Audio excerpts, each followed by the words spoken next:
We're floating like butterflies and stinging like bees. Rumble, you badass jet pilots, rumble. Welcome to the Wingmen Show. I'm DREWBROWN. We're here to inspire, entertain, and learn so we can all grow. Happiness and serenity are the keys. To you, my friend, my wingman, my main man, I'd like to introduce to you Dr. Paul Thompson. Hey, Paul. Good morning, Mr. Drew. Ladies and gentlemen, you've just heard from the one and only DREWBROWN, Dark Gable, the American dream. He's the man, the myth, the legend. He's the pilot's pilot, the role model's role model, and most importantly, his royal fullness. Thank you for listening to the podcast, looking at the podcast. And if you could, please remember to like, share, and subscribe. If you're watching on YouTube, hit that thumbs up button. We would appreciate it. I'm doing very good this morning, Mr. Drew. How are you? I'm doing great. You ready to start this show? I'm ready. All right, well, check this out. Do you think a fat cop is more likely to shoot you than a cop who is in shape, especially if they're chasing you? Maybe. It depends. I think it depends on what you've done and what the motivation is to get you. If it's something small. You're black and they don't know what you did. Or they don't know. That cop, either black or white, more likely to use his weapon in a chase than a cop that's in shape. That's all I'm asking. Mentally, is he quicker to use his weapon? Because I think the answer is yes. I think he thinks more of his weapon to protect him than himself. So, in the Navy, remember when they started with the PT, the physical training, and you had to have certain conditions? Because they used to have Navy chiefs that were super fat. Yeah, and had big PFTs, that's right. Yeah. And that means you had to have a certain level of physical fitness to continue or to even advance. And remember, there were a lot of fat chiefs who had 16, 17, 18, 19 years who couldn't get the weight off and they couldn't retire and they kicked them out. I won't ever forget that. It happened during the time I was in the Navy. Yeah, it started just as I was leaving and it was rough. I saw folks getting in shape, trying to get shape who hadn't been in shape in 20, 30 years, as older as middle-aged people, and it's tougher.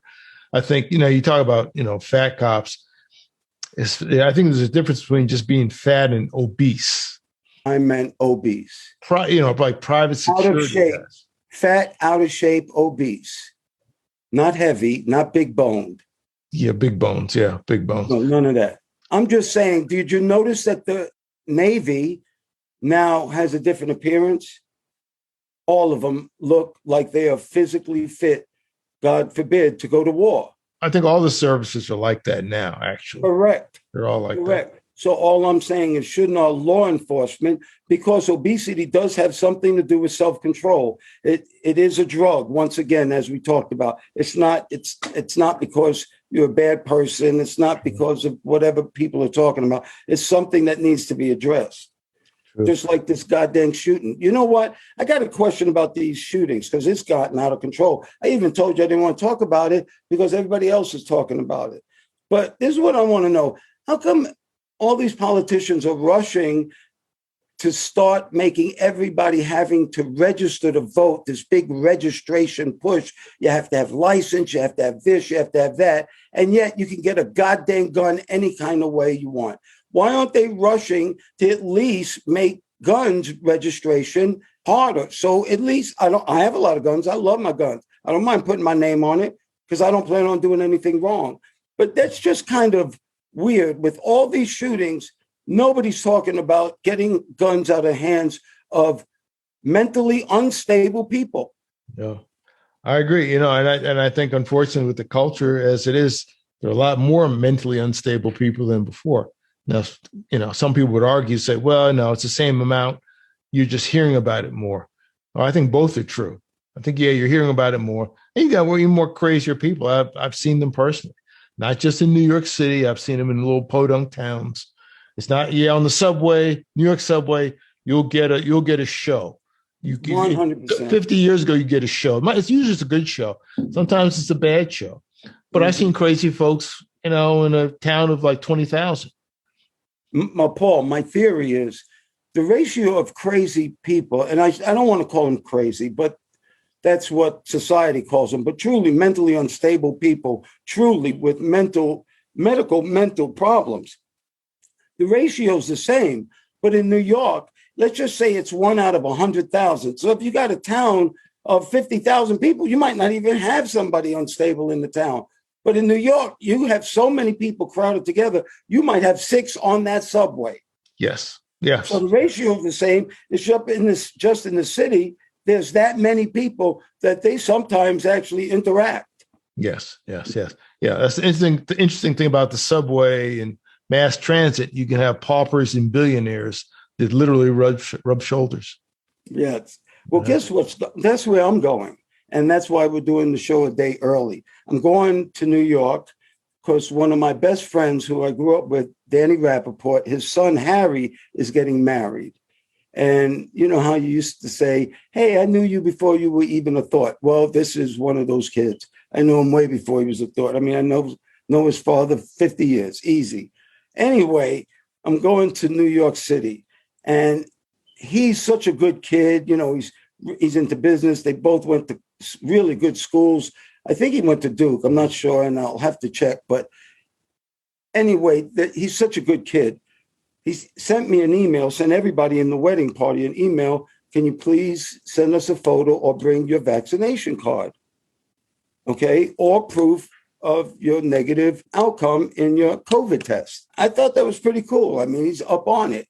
So I went and got my card, took a picture of it and sent it to him, which I thought was very adult of me. Mm-hmm. No, I really did it real quickly. So I didn't want him to worry or anything. So I sent it to him. He sent me an email back, said, where's your second shot?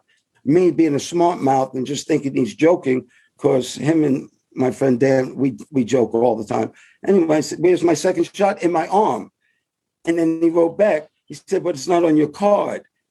And I was like, what are you talking about? And look at my card. They did not sign the card the second time. So he saved me. God forbid I had to go to the airport or something. He saved me a big hassle. Called them up, got it all taken care of. That's not the point. Now they're saying with this new Delta variant, if you're not vaccinated, you are likely to get sick and die. So are people still not going to get vaccinated? Because I hate to say this, but my daughter a long time ago said, you know what? If they're that stupid, just let them die. And I thought that was that wasn't me. I can't just say let them die. I think God makes life is so easy so stupid people can still play. That's what. I'm not allowed to say stupid. Actually, my mother would call the show right now, call somebody and say, son, I taught you better than that. Don't use the word stupid. So I take it all back.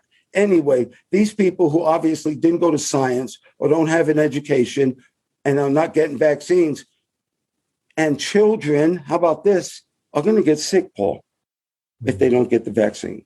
Sound like the Ayatollah. The Ayatollah has the same feeling, in terms of your daughter. He believes that if you're that dumb, I think what he says, it's best to clean out the gene pool, while you can. Get rid of the driftwood. He actually says a lot worse stuff than that, but that's the PG version of it. Okay. Yeah, you're crazy if you don't get a vaccination now. I mean, I didn't like it. I don't want to have anything. I don't even want to take any kind of medicine, but there's some things that do help me, whether I like it or not. I try to supplement it with good nutritional things. And one thing no one has emphasized yet in terms of the COVID or any of this other stuff going on is the importance of having a good immune system and a good diet. They haven't said anything about diet and exercise. It's all shots. Once They don't again, ever. you're missing the boat. Say, well, that's not going to save you. It's going to help. You're strong immune. It's going to help. You can't eat all this garbage junk food and expect to be protected from everything. The medicine is not going to be a prophylactic to keep you from yourself. You got to take care of yourself. You know, in terms of the COVID stuff. Now, what I did, they said, don't laminate your card. I want to have proof with me at all times. So what I did, I made a copy of it, and I laminate the copy, and I carry the laminated copy, and I've got the original downstairs somewhere. But the card they give you is kind of janky anyway. It's like someone thought about it for like about 5 minutes and put it together. It looks pretty bad, but I think eventually you're going to need it to travel internationally. Maybe that's what this they're working on this G7 meeting on. But anyway, the people who watch the Wingman show, you're watching the Wingman show, and you're smart enough, you know how to like, share, and subscribe to the podcast. So you'll be up on all the latest stuff. So the people we talk about being dumb, you're not one of them. So don't worry about it. We're not talking about you.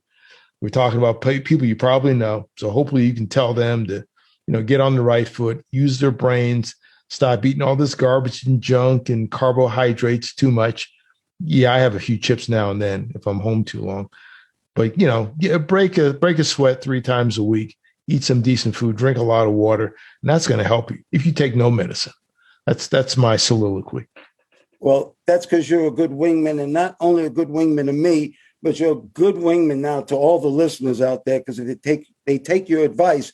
Look, on the Facts in Life, on the poster, it says, the goal is a long, healthy, and happy life. And that's what we're shooting for. So, you were talking about the G7, and that's the big world summit that's going on. Why don't you tell me a little bit about it, or tell our listeners a little bit about it? Yeah, well, they didn't invite me, but I always wonder, what they're talking about. My wife is wondering if they're cracking all kinds of jokes from behind the doors. But that G7 is with the 7 biggest industrial economies. You got the U.S., Canada, Great Britain, France, Germany, Italy, and Japan. They don't include Russia. They used to include Russia. They used to be the G8. Russia got kicked out because they invaded Crimea, I think in 2014. So they got on the bad list, and China is a competitor.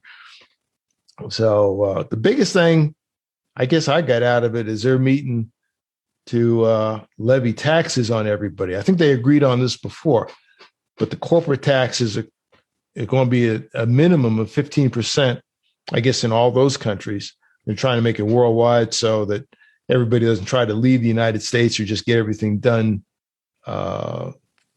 with no taxes anywhere, and have your tax home in Ireland, and you're making a killing with all your workers in the U.S. So they're kind of spreading out the tax thing. And I think they're also trying to recoup some money spent from all this COVID stuff. That's true. And what about the President Biden? Our President Biden now is going to meet with Russia. By the time this podcast comes out, he would have already met with the Russian president. And the worst thing I heard is that the Russian president has nothing to lose, nothing to gain, and he's just there. Yeah, that's what I think. Yeah, I think they're having it right now as we speak. Right now as we speak. They didn't invite you to that either? No, they didn't invite me. Not the translators. Well, they missed the right guy. Okay, right guy, you and I have been all pilots, always will be pilots, always will be badass jet pilots. But how about this? How about unruly passengers?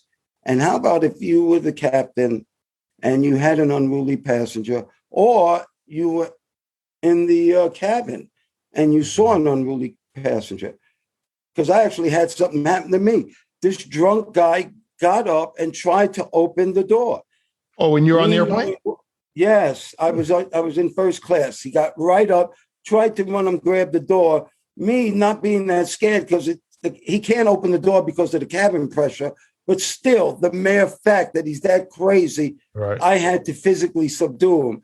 And he didn't give me a problem. He was so drunk, he thought we were there. Okay. So that actually happened to me. But that was a long time ago, and it didn't cause a ruckus, because like I said, when I grabbed him, he was like, what? And I said, what are you doing? He said, we're home. No. And he put him back in his sleep. Drank some more whiskey maybe and then just passed out. I don't know. But what would you do, Captain Thompson? Well, it sounds like you had a kindler and gentler drunk. The stuff that's going on now is not like that at all. Everybody's they're fighting, they're acting crazy. If you're in the airplane, that was one of the benefits of flying cargo. Just most of the time there's only two crazy people in the airplane and they're up front flying. Everybody's a little bit off. The best job in the world was flying cargo and not people. Yeah. It might be one other person, or might be maybe two others in addition to you, maybe three others in addition to you. So the craziness, kind of went down. But I mean, the rules are that the cockpit stays locked. They have the FFDO program, which are federal flight deck officers, federal flight deck duty officers. I used to be one. Went through the training, and you're not supposed to open the cockpit door if you have a cockpit door.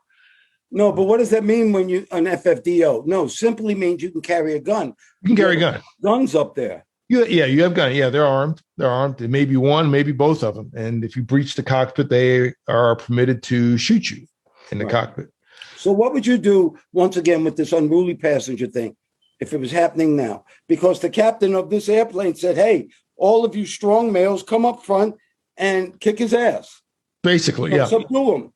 Yeah. They made an emergency landing and they got him off the plane. And he was a flight attendant. Yeah. Well, I don't even know if it's a he, so I shouldn't be saying that, he or she, but they were a flight attendant.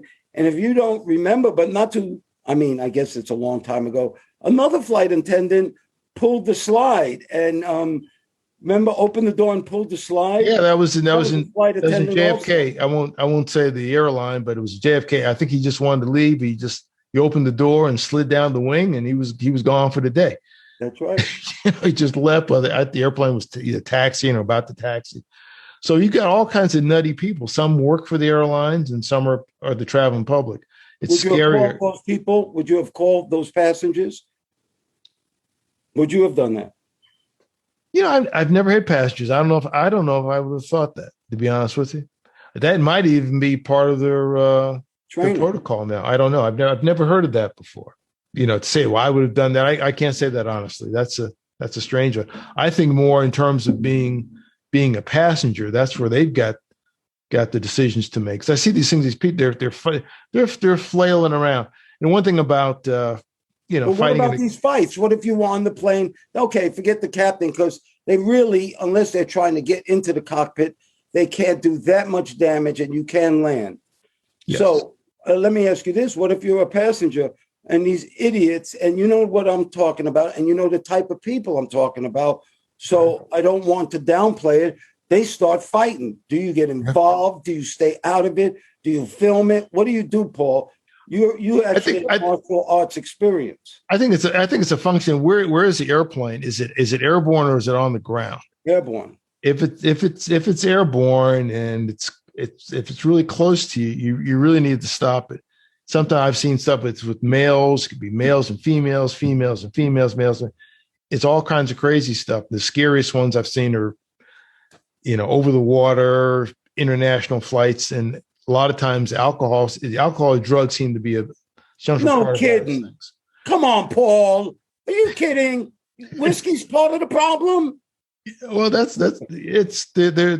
nuts, and they're very, very dangerous. This is where, and it's kind of hard to fight in a confined space. This is where Jeet Kune Do is kind of good. Little kung fu works because it's not, you don't have a dojo, don't have a street. You got a few inches. It's hard enough to find a seat to sit down in, and now you got to maneuver. So you see everybody's got their arms moving and nothing else is happening. And it goes on forever and ever because nobody can really get a good punch in. No. You never see anybody knocked out. You know what I would do?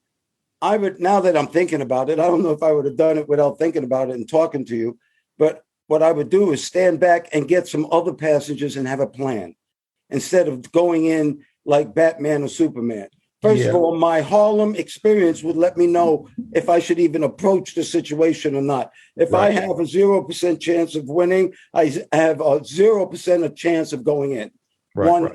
Common sense, I'm from the streets and I know what I'm doing when I'm doing it. Right. And you got to evaluate what's happening too, because Correct. sometimes All there are, if it's a hijacking thing, that might just be a diversion, a distraction. So Yeah, but guess what? my initial thought would be I'd look for friends. Who else is involved? That's the first thing I would do. That's the very first thing I would do. I know why they were fighting. They're arguing between what? Tastes great, less filling, tastes great.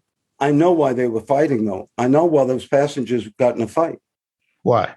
Because of the bad news I'm about to tell you. What's The that? Kardashians, they're coming off of television after 20 seasons. They now signed a multi-million-dollar contract with Hulu. And those passengers were probably really upset about that. Oh, no.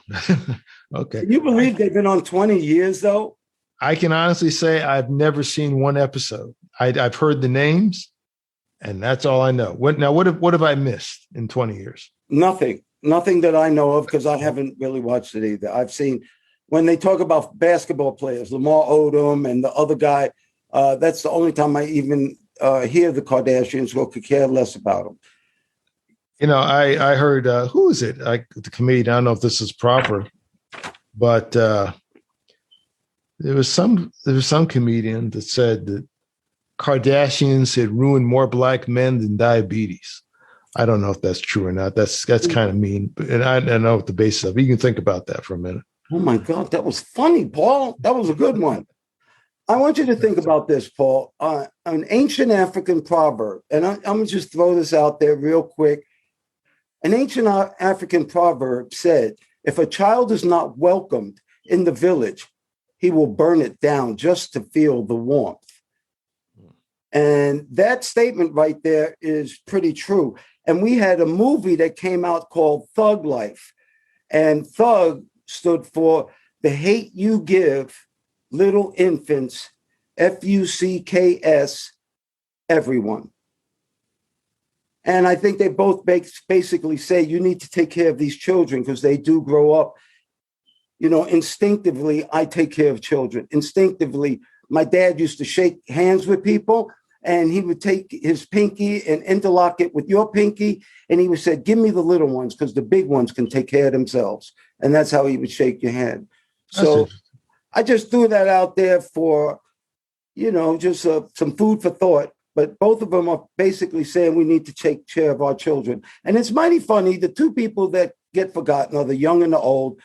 And what's funny is because we were all young, and God bless, if we do kind of the things that you're talking about, we'll all get old. Thanks for being my wingman. I want to tell you a wingman story. But do you have anything to say before that on the African proverb or Thug Life? Well, I guess on both. Basically, yeah, you got to take care of people. I'm looking at the mall recently, the upscale mall here in the Atlanta area. There's two 15-year-olds, a boy and girl, that shot a security guard. They think they were trying to get his key so they can get into an Apple store. And the security guard is in bad shape. I don't know. I don't think he's passed away. But you've got a lot of young folks out of control. You got a lot of people out of control in general, but the young seem to get it the worst. Some are out of control, and some are also targeted.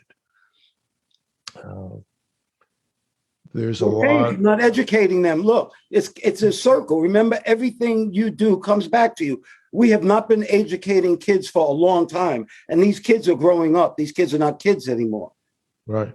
And the reason I don't think we educate kids or care about kids is because kids don't vote. Let 10-year-olds vote and see how good the elementary schools are. Right. Yeah. I mean, you're right. And I see all these bumper stickers sometimes in Tennessee. They're big. My student is a star honor student at Umpty Frats Elementary or middle school. Well, that's cool. Everybody's an honor student. Everybody gets a trophy. They're all MVPs. And that's, we're lying to everybody. You're not an honor student. You're not even adequate. Compared to who? I mean, you've got to ask that. I mean, I know folks that I graduated such and da-da-da-da, and at the school of William Garfinkel School of whatever, and, can barely count to 10. So you've got to have some kind of competition and some real education and some rigor, what they call RIGOR, some kind of educational rigor. You have to work at things. Handwriting is one of them. taken so much out of programs now. People ask, what do you actually do? Not just indoctrination with ideas, but can you do the basic things? That's true. If I wanted, to a younger group, if I wanted to do something in code, a secret code, I could just write in cursive. They could never read it. I could just write in cursive. Good penmanship in cursive. In the Facts in Life poster, it says education is necessary, but knowledge is mandatory. So it's not how much education you have, it's how much you actually learn. So I want to give you my Wingman story for the show. And the Wingman is one of my bestest friends in the whole world. And he is now known as Mikey Mouth. I will just say that. And he's one of these kind of friends, Paul. Like if you and I don't speak for a couple of years, as soon as we talk, it's like we never stop speaking. Well, Mikey Mouth and I are that tight. And I met him in Memphis a long, long time ago. I can't remember how many years, but it's a long time ago. I was flying for FedEx, and, I have Great Danes. Yes. And Mikey was an excellent landscaper. I mean, he's like the best. I wouldn't even let my neighbors have him because he made my lawn look so good. I didn't want competition, but he was that good. Anyway, he came and started doing my lawn, and he went into the backyard, and my big Great Dane Bo was back there. Mm-hmm.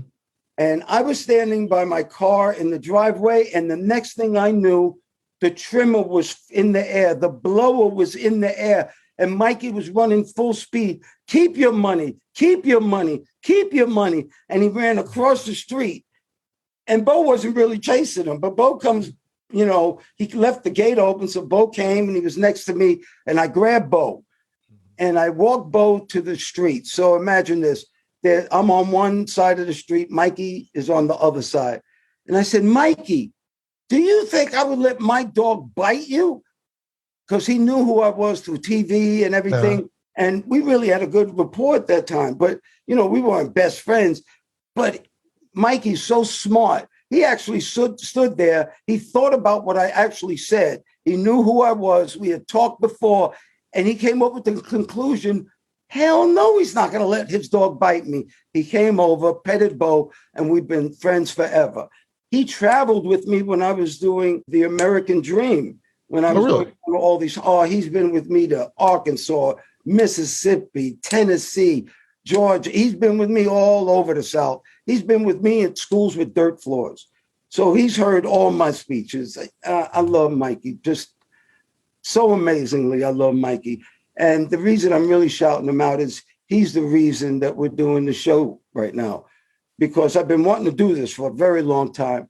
And Mikey Mouth finally, and I call him Mikey Mouth just for everybody to know, is because his language can be very colorful sometimes. And so that's why him and the Ayatollah kind of, he's my Ayatollah. And he has very similar thoughts about certain things that I don't even want to go into. So it's another thing that you and I have very, very similar. I have an Ayatollah too, but his name is Mikey Mouth. And he's one of my bestest friends of all time. And he told me, Drew, just do the show, damn it. And on my birthday, we started rehearsing, and we've worked almost every day since then. On my birthday, January 20th. Okay, well, I can say, Mikey Mouth, thank you very much. When you go to your wedding, attend the wedding, remember to tell everybody to like, share, and subscribe to the podcast. It'll make them smarter. I got to tell you this, Paul. Everybody I meet, I don't care who it is. What's your telephone number? Because I'm sending them the link. I have no shame in that. And so many people have really enjoyed this. I've even gotten quotes that people say to make it longer. I love you, Paul. Thanks for doing the show. Thanks for having me on. And ladies and gentlemen, please remember to like, share, and subscribe. And if you're watching on YouTube, hit that thumbs up button. We'd appreciate it. 100%. We hope you enjoyed our show. We truly thank you for your time. It's our most valuable commodity. So we're still floating like butterflies and stinging like bees. Rumble, you badass jet pilots, rumble. Dr. Paul Thompson, Drew Brown, we both say goodbye. See you guys later. All right. Goodbye. Bye-bye.